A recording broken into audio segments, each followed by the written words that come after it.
Hi friends, ഇന്ന് രാവിലത്തെ തിരക്കുകളാണ് വീഡിയോയിലുള്ളത്. ഇപ്പോൾ രാവിലെ തന്നെ കുളിച്ചൊരുങ്ങി നിൽക്കുക, എന്നിട്ട് അച്ഛനും മോളും പാട്ടും ഡാൻസും ഒക്കെ ആയിട്ട് ഇങ്ങനെ നടക്കുകയാണ്. അപ്പോൾ ഇന്ന് വെനസ്ഡേ ആയതുകൊണ്ട് തന്നെ കളർ ഇട്ടേക്കാണ്. വെനസ്ഡേ യൂണിഫോമിൻ്റെ ടീഷർട്ട് കിട്ടിയിട്ടില്ല, അപ്പോൾ അതുകൊണ്ട് തന്നെ ഭയങ്കര സന്തോഷമാണ്.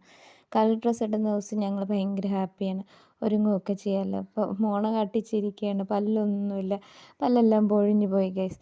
അപ്പോൾ ഭയങ്കര സന്തോഷത്തേക്കാണ് ഒരുങ്ങി. അപ്പോൾ ഞാനിന്ന് ശ്രീയന്തിക്കൊരു പൊതിച്ചോറാണ് കെട്ടിക്കൊടുത്തത്. അപ്പോൾ എന്നും എന്നോട് പറയും പൊതിച്ചോറ് കെട്ടിക്കൊടുക്കണം അമ്മ, പൊതിച്ചോറ് കെട്ടിക്കൊടുക്കണം. അപ്പോൾ സുൽത്താൻ്റെ പൊതിച്ചോറ് കെട്ടുമ്പോൾ ശ്രീയന്തിക്ക് ഇഷ്ടമാണ് പൊതിച്ചോറ്. പക്ഷെ അന്നേരം എനിക്ക് സമയം കിട്ടാറില്ല. അപ്പോൾ ഇന്ന് സുൽത്താൻ ചോറ് കൊണ്ടുപോകുന്നില്ല. അപ്പോൾ അതുകൊണ്ട് തന്നെ അവളുടെ ഇഷ്ടം ഞാൻ നടത്തി കൊടുത്തു. പൊതിച്ചോറൊക്കെ കെട്ടി, പിന്നെ സ്നാക്സ് എല്ലാം എടുത്തു വെച്ചു. ഇപ്പം കണ്ണും മൂക്കും ബിസ്ക്കറ്റാണ്, പിന്നെ പക്കാവട, ഇത് രണ്ടും ഫേവറേറ്റാണ്, അതെല്ലാം എടുത്തു വെച്ചു. പിന്നെ എൽസയുടെ വാട്ടർ ബോട്ടിൽ വെള്ളമൊക്കെ എടുത്തു വെച്ചു. അങ്ങനെ എല്ലാം എടുത്തു വെച്ചു. പിന്നെ ഇതെന്ന് പറഞ്ഞാൽ പ്രൊജക്റ്റാണ്, ഇന്ന് വെക്കണമെന്ന് പറഞ്ഞുകൊണ്ട് പ്രൊജക്റ്റ് ഇന്നലെ രാത്രി എന്നെക്കൊണ്ട് ചെയ്യിപ്പിച്ചാണ്.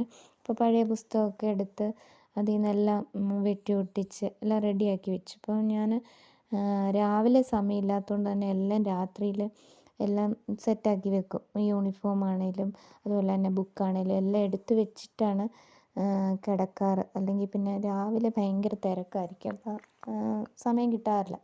ഇതിപ്പോൾ ദാണ്ട് മഷ്റൂം ആണെങ്കിൽ എനിക്ക് പടമൊന്നും കിട്ടില്ല, അതുകൊണ്ട് ഞാൻ വരച്ച് വെച്ചു. പിന്നെ ശ്രീയന്തി കൊണ്ട് എല്ലാം എടുത്ത് പുറത്ത് വന്നിരിക്കുകയാണ് അച്ഛനെ കാത്ത് പോകാനായിട്ട്. വലിയൊരു കുടയായതുകൊണ്ട് തന്നെ അത് ബാഗിനകത്ത് കൊള്ളുന്നേ ഇല്ല. അപ്പോൾ അതെല്ലാം വെച്ചിട്ട് ഇങ്ങനെ ഇരിക്കുകയാണ്. അപ്പോൾ അച്ഛൻ്റെ കൂടെയാണ് പോകുന്നത്. സുൽത്താനാണ് അവനെയും ശ്രീയന്തിയും കൊണ്ടുപോകുന്നത്. രണ്ടുപേരും സ്കൂളിൽ പഠിക്കുന്നുണ്ടെങ്കിൽ സുൽത്താൻ അവരെ വഴിക്ക് വിട്ടിച്ച് ജോലിക്ക് പോകും. അപ്പോൾ പാറും രാറ്റയൊക്കെ കൊടുത്തിട്ട് അവർ പോയി. ഇനിയിപ്പോൾ ഉച്ചക്കത്തേക്കുള്ള തിരക്കാണ്. അപ്പോൾ മീൻകറിയാണ്. മീൻകറി അമ്മ, ഞങ്ങൾ തിരക്കായതുകൊണ്ട് തന്നെ അമ്മ മീനൊക്കെ വെട്ടി അതൊക്കെ പിന്നെ കറി വെക്കാനായിട്ട് അമ്മയ്ക്ക് എല്ലാം എടുത്ത് കൊടുത്തു. പിന്നെ ഓമയ്ക്ക ഉണ്ടായിരുന്നു, ഓമയ്ക്ക തോരനാണ്. അപ്പോൾ അതെല്ലാം എടുത്ത് ഓമയ്ക്ക തോരൻ വെച്ചു. പിന്നെ മീനൊക്കെ വറുത്തു, മീനെല്ലാം പുരട്ടി വെച്ചു. അപ്പോൾ അതെല്ലാം എണ്ണയിലിട്ട് പെട്ടെന്ന് വറുത്തു, കാരണം അമ്മയ്ക്ക് പോകണമായിരുന്നു പെട്ടെന്ന് തന്നെ. അപ്പോൾ ചോറ് കൊണ്ടുപോകണം, അപ്പോൾ അതുകൊണ്ട് തന്നെ എല്ലാം എടുത്ത് റെഡിയാക്കി വെച്ചു. മീനൊക്കെ വറുക്കാനിട്ട്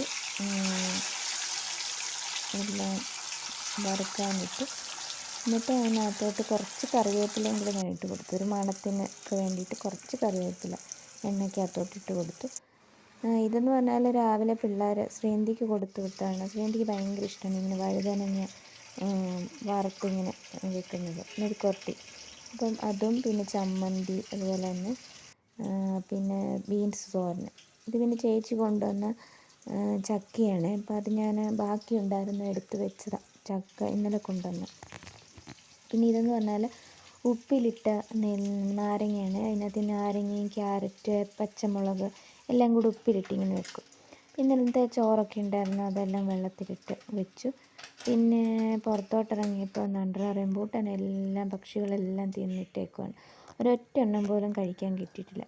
അതിനെക്കാട്ടി വലിയ പ്രയാസം എന്ന് പറഞ്ഞാൽ സുൽത്താൻ്റെ വലിയ ആരത്തെ കൊണ്ട് നട്ട ഒരു പാഷൻ ഫ്രൂട്ട് ഉണ്ടായിരുന്നു, അത് പൊട്ടേ പറിച്ചതാണ്ട് പക്ഷികളെല്ലാം കൂടെ കളയാണ്, ഒന്നും കിട്ടാറേ ഇല്ല. അപ്പം ബൈ ബൈ.